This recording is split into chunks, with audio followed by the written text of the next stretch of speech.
প্রবেশ ফি অস্বাভাবিক বৃদ্ধির প্রতিবাদে চট্টগ্রাম বন্দরে কন্টেইনার ও পণ্য পরিবহনে যানবাহন প্রবেশ বন্ধ করে দিয়েছেন পরিবহন অপারেটররা। এতে কন্টেইনার জটের শঙ্কা দেখা দিয়েছে। এ বিষয়ে আরও জানাতে আমাদের সাথে যুক্ত হচ্ছেন সহকর্মী মুজিবুল হক।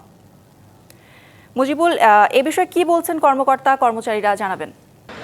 কৌরি, আপনি জানেন যে আগে যে সমস্ত পণ্যবাহী ট্রাক, প্রাইম মুভার এবং লরি বন্দরে প্রবেশ করত, সেই প্রবেশ করতে তাদেরকে ফি দিতে হতো 57 টাকা 50 পয়সা এবং সেটি এক লাফে করা হয়েছে 230 টাকা। ফলে এই সিদ্ধান্তের পর থেকে মূলত এই পরিবহনগুলোর যে সমস্ত মালিকরা রয়েছেন তারা এটির প্রতিবাদে বিক্ষোভ করছেন, আন্দোলন করছেন।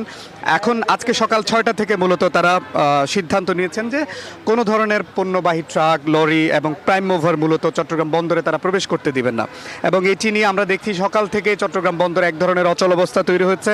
এবং আপনি জানেন যে এই চট্টগ্রাম বন্দর দিয়ে দেশের আমদানি রপ্তানির প্রায় 92%ই মূলত পরিবাহিত হয়, এবং যেখানে দেশের বিভিন্ন প্রান্তে বিভিন্ন ভোগ্যপণ্য থেকে শুরু করে সিমেন্টের ক্লিংকার থেকে শুরু করে নানান ধরনের পণ্য কিন্তু এই বন্দর দিয়ে পরিবাহিত হয়।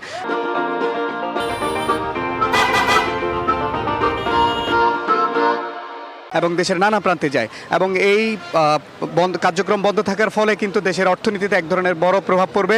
এবং পাশাপাশি চট্টগ্রাম বন্দরের ভেতরে কন্টেইনার জটের এক ধরনের শঙ্কা তৈরি হয়েছে ইতিমধ্যে।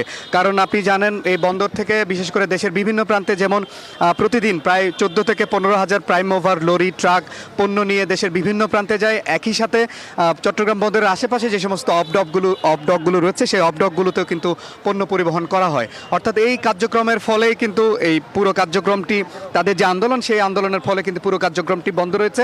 এবং চট্টগ্রাম বন্দরের মোটা দাগে বলতে পারি যে আমরা এক ধরনের অচল অবস্থা কিন্তু তৈরি হয়েছে। তো এখন পর্যন্ত আমরা বন্দর কর্তৃপক্ষ অথবা প্রাইম মুভার যে যারা মালিক পক্ষ রয়েছে তারা এখনো পর্যন্ত বিভিন্ন ধরনের সভা করছেন, বন্দর কর্তৃপক্ষের সাথে তারা আলোচনা করার চেষ্টা করছেন। এখনো পর্যন্ত কিন্তু কোনো সিদ্ধান্ত পৌঁছানো সম্ভব হয়নি, ফলে আন্দোলন কিন্তু তারা চালিয়ে যাচ্ছেন। তো এই ছিল মূলত আমার কাছে চট্টগ্রাম বন্দরের বাইরে থেকে তাদের যে আন্দোলন তার সবশেষ খবরাখবর।